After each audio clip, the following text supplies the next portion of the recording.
Mujeres que cambiaron el mundo.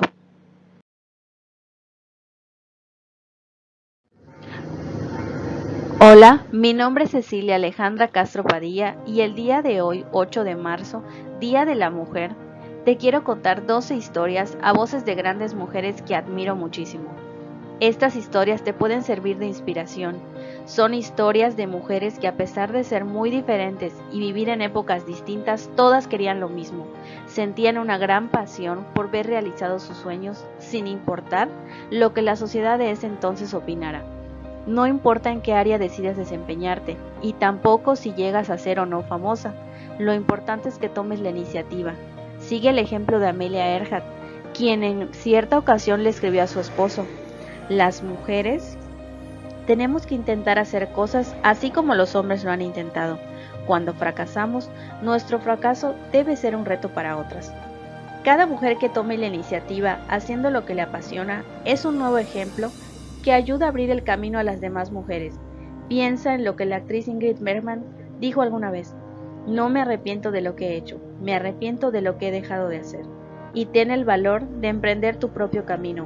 Así, poco a poco, las mujeres llegaremos a tener las mismas oportunidades que han tenido los hombres.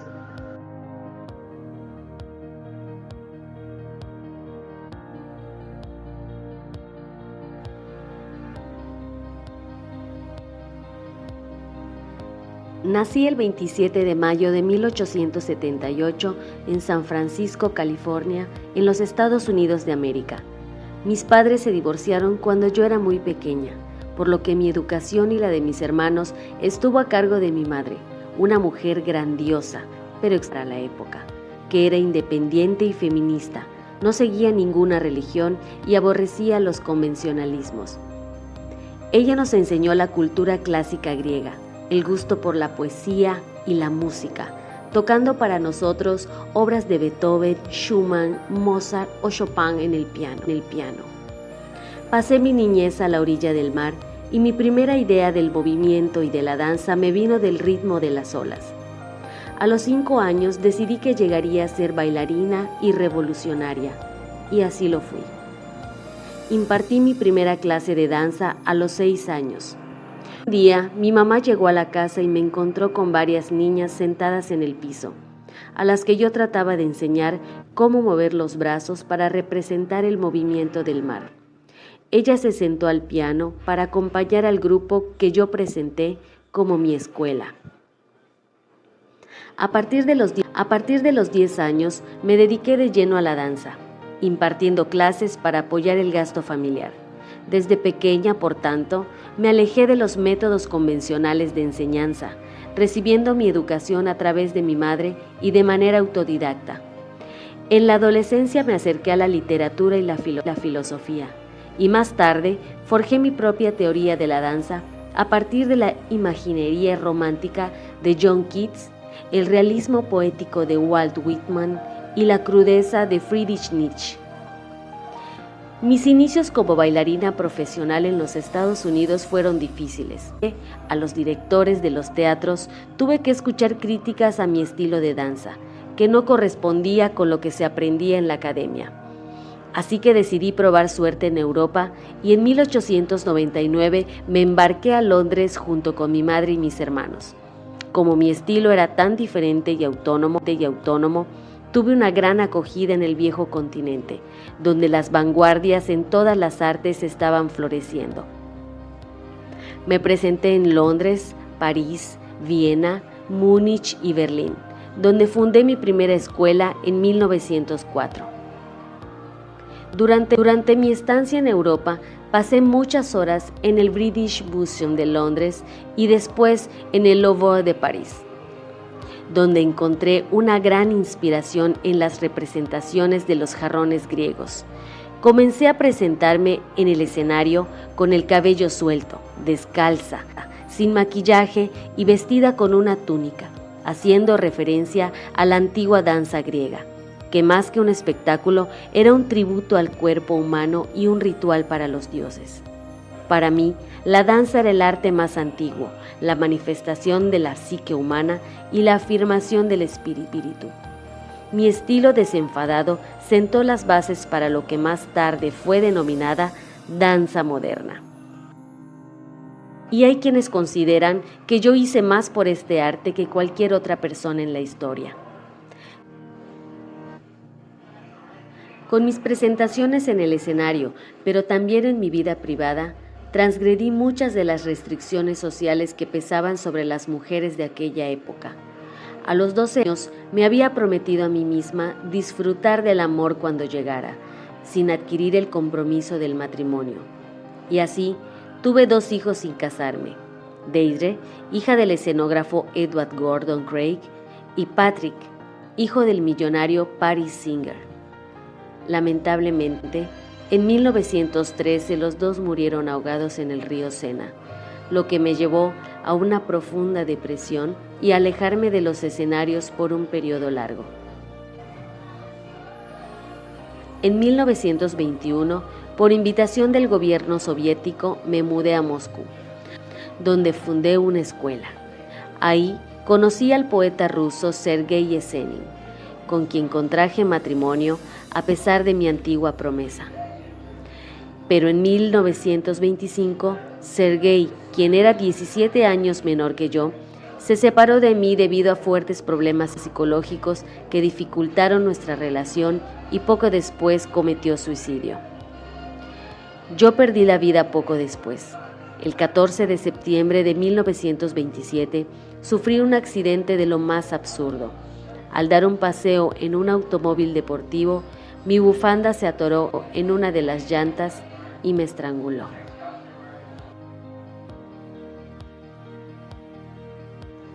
¿Has oído hablar del método Montessori? Se trata de un sistema de aprendizaje que yo, María Montessori, desarrollé en 1912 y que es utilizado, si bien solo por partes, por la mayoría de las escuelas de educación preescolar en todo el mundo. Te preguntarás, ¿qué tiene de especial este método y qué fue lo que hice para volverme famosa con él? Pues imagínate que muchas de las cosas que tú utilizaste en el kinder y que ahora te parecen de lo más normal, no eran así en el tiempo en que yo viví. Yo, por ejemplo, la primera persona en mandar a hacer muebles especiales para niños. Antes, el mobiliario en las escuelas era igual al que usaban los adultos, así que los niños se tenían que estirar mucho para llegar a las mesas, y cuando se sentaban en las sillas, los pies les colgaban en el aire. Yo sugerí que los niños debían tener muebles a su medida para sentirse cómodos, y poco a poco los kinder del mundo siguieron mi ejemplo. Desarrollé mi método de enseñanza gracias a que observé constantemente a los niños. Me percaté de que el aprendizaje es un proceso natural y espontáneo que se da de manera automática cuando el entorno contiene los estímulos adecuados. Pude demostrar que los niños de 5 años son capaces de aprender a leer por iniciativa propia si se les da la libertad en un entorno apropiado. Los niños que aprenden con mi método prefieren pasar horas resolviendo algún problema que jugando. Buscan el orden y el silencio para poder concentrarse y además muestran una actitud social positiva de cooperación más que de competencia. ¿Quieres saber más sobre mi vida? Pues con gusto te cuento. Nací en un pueblo en Italia llamado Alcona, en 1870, pero cuando tenía 5 años mi familia se mudó a Roma. A los 13 años, en contra de la voluntad de mi padre y de la sociedad italiana conservadora, pero con el apoyo de mi madre, me inscribí en una escuela técnica. Después estudié medicina y fui la primera mujer médica en Italia. Fui directora de un asilo para niños con deficiencia mental, donde empecé a hacer mis primeras observaciones e investigaciones. Ordené a las enfermeras que trataran a los niños del asilo como seres pensantes, dándoles ciertas libertades y devolviéndoles su dignidad, lo cual no era muy común en aquel entonces. Esos niños aprendieron poco a poco a realizar tareas básicas, como lavarse y comer sin ayuda, y después de 2 años Algunos de ellos hasta aprobaron exámenes de las escuelas públicas para niños sin deficiencia. Al ver estos resultados, decidí cerrar mi consultorio médico y dedicarme de lleno a la pedagogía. Abrí una casa hogar en el barrio San Lorenzo, una de las zonas más pobres y marginadas de la Roma de aquellos tiempos. Allí empecé a poner en práctica mis métodos de enseñanza, en los que la libertad de decisión de los niños es uno de los elementos más importantes. Los resultados fueron asombrosos y hubo especialistas de todo el mundo que vinieron a ver mi trabajo. Viajé por India, Holanda, los Estados Unidos, Suiza e Inglaterra, hablando sobre mi método y fundando centros y asociaciones Montessori. Durante la Segunda Guerra Mundial, tuve que huir de Italia por criticar la política y la educación fascista de Benito Mussolini. Fui nominada en 3 ocasiones para recibir el Premio Nobel de la Paz.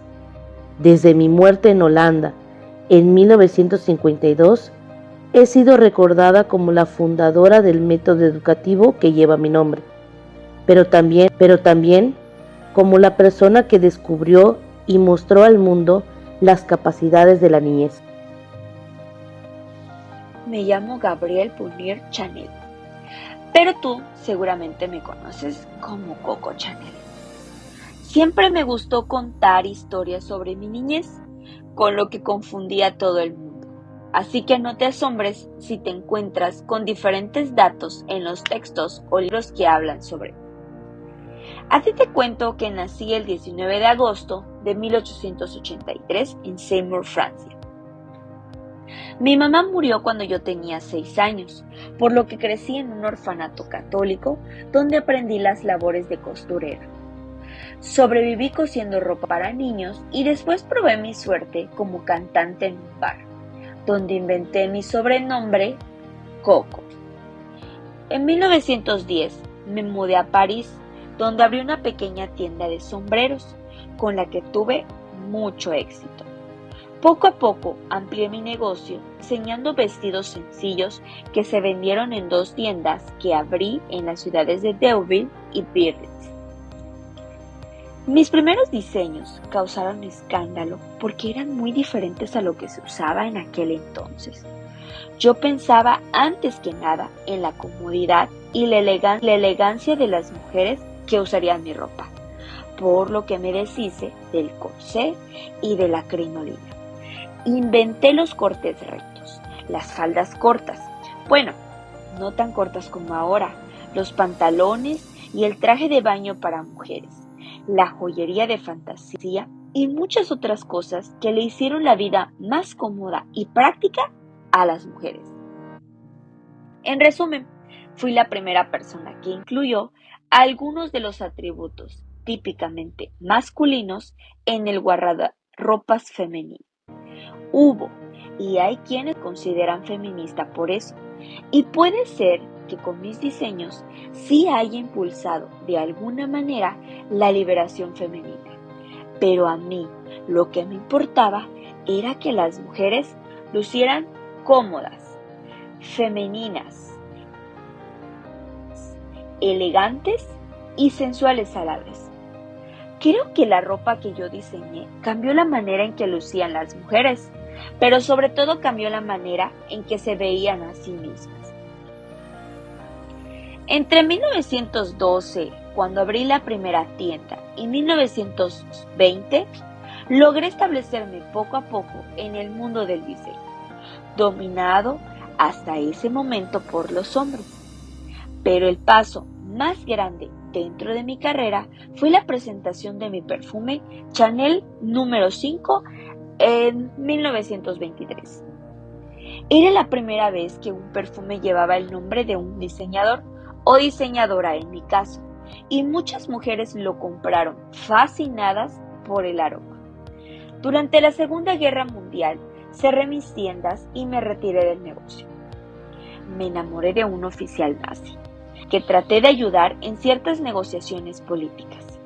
Esto provocó que me persiguieran al terminar la guerra, por lo que huí a Suiza, donde viví durante algunos años.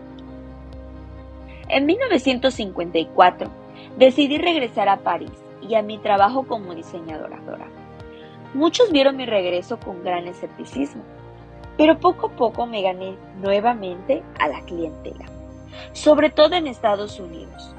Había muchas mujeres interesadas en comprar mis diseños, como las estrellas de Hollywood, Audrey Hepburn, Liz Taylor y Annie Baxter.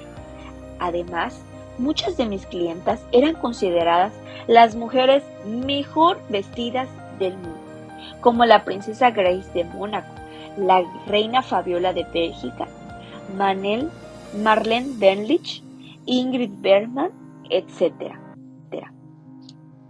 Como ves, lo que hoy se conoce como el imperio de la moda. Coco Chanel surgió a partir del trabajo de una mujer emprendedora. Yo seguí al mando de la compañía hasta mi muerte a los 87 años de edad. En 1971, cuando estaba en París trabajando en la que fue mi última colección. Mi nombre es Marie Curie, aunque antes de casarme con Pierre Curie en 1895 me llamaba Marie Sklodowska. Soy de origen polaco, pero pasé gran parte de mi vida en París. Nací en Varsovia el 7 de noviembre de 1867. Cuando terminé la escuela, quise estudiar matemáticas y física, pero en aquel tiempo no era posible que una mujer entrara a la universidad en Polonia. Mi sueño era irme a París a estudiar, solo que mi familia no tenía el dinero para pagarme la carrera. Así que hice un trato con mi hermana mayor, Bronja. Yo trabajaría para pagarle sus estudios de medicina en la Sorbona y ella, cuando obtuviera su título, haría lo mismo por mí. Así, a los 24 años, por fin pude irme a estudiar a París. Tenía planeado regresar a Polonia en cuanto obtuviera el título de maestra, pero conocí a Pierre, quien era profesor en la escuela de física, y con él me casé en 1895. Ese mismo año, Pierre presentó su tesis doctoral y un año después, yo me titulé de maestra. Tras el nacimiento de nuestra primera hija, Irene, en 1897, decidí seguir investigando y preparar mi tesis de doctorado. Basé mis investigaciones en el reciente descubrimiento de la radioactividad, a la cual yo le puse el nombre, por Henri Becquerel. Pierre se unió a mi trabajo y juntos logramos el aislamiento de dos nuevos elementos, el polonio, nombrado así en honor de mi país natal, y el radio. Por primera vez en la historia, habíamos demostrado que un elemento se podía transformar en otro, lo cual revolucionó la química y dio inicio a una nueva época en la investigación. En 1903, Pierre y yo recibimos juntos la mitad del Premio Nobel de Física, como reconocimiento a nuestras investigaciones sobre el fenómeno de la radioactividad. Pero en realidad, yo no había estado considerada para el premio. El comité de selección había decidido dividir el reconocimiento entre Henri Becquerel y Pierre. Me convertí en la primera mujer en recibir el Nobel, solo porque mi esposo escribió al comité diciéndoles que yo merecía ser galardonada, tanto como él, ya que habíamos realizado las investigaciones juntos. La época que siguió a la entrega del premio fue muy complicada. Por un lado, el dinero aminoró nuestros problemas económicos y nos permitió adquirir los materiales necesarios para continuar con nuestras investigaciones. Pero por el otro, también llamó la atención de los periodistas, quienes no dejaban de perseguirnos. Todos querían escribir sobre la romántica historia de la pareja de investigadores que habían hecho grandes descubrimientos juntos. Pero la historia romántica se acabó de golpe en 1906, cuando Pierre murió después de ser arrollado por un vehículo, y yo me quedé sola con nuestras dos hijas, Irene de 9 años y Ed de 2. Fue un golpe muy duro, que solo logré superar gracias a mi trabajo. Me invitaron a tomar el lugar de Pierre, dirigiendo el laboratorio de física e impartiendo clases en la Sorbona, con lo que me convertí en la primera profesora en esa universidad. Y en 1911 fui honrada una vez más en el Premio Nobel, esta vez el de Química. Durante la Segunda Guerra Mundial trabajé como voluntaria, equipando camionetas a manera de hospitales ambulantes y atendiendo los equipos de rayos X. Como las condiciones eran muy precarias, recibí grandes cantidades de radiación, las cuales, aunadas a las que había recibido durante mis investigaciones con el radio, dañaron considerablemente mi salud. Enfermé gravemente de leucemia y fallecí en 1934, un año antes de que mi hija mayor, Irene Joliot-Curie, fuera también galardonada con el Premio Nobel de Química. ¿Sabes qué es un santo y un beato? Me imagino que conoces a muchos santos, como el de tu nombre. Pero, ¿sabes lo que significa ser santo o beato? ¿Crees que todavía existen los santos y los beatos? Pues te cuento que yo fui beatificada por el Papa Juan Pablo II el 19 de octubre de 2003 y que ahora estoy en proceso de canonización, es decir, de convertirme en santa. Ser un santo o un beato significa que estás cerca de Dios. Para ser canonizado, se tiene que comprobar que llevaste una vida ejemplar y que han ocurrido milagros en tu nombre. Pero además, tienes que haber sido beatificado antes. Normalmente, tienen que pasar al menos 5 años del fallecimiento del candidato a santo para que se inicie el proceso de beatificación. Pero en mi caso, algunos de los muchos seguidores que tenía impulsaron el proceso poco después de mi muerte, el 5 de septiembre de 1997, lo que llevó a que me beatificaran tan solo a 6 años después de mi muerte. ¿Quieres saber por qué tengo muchos seguidores?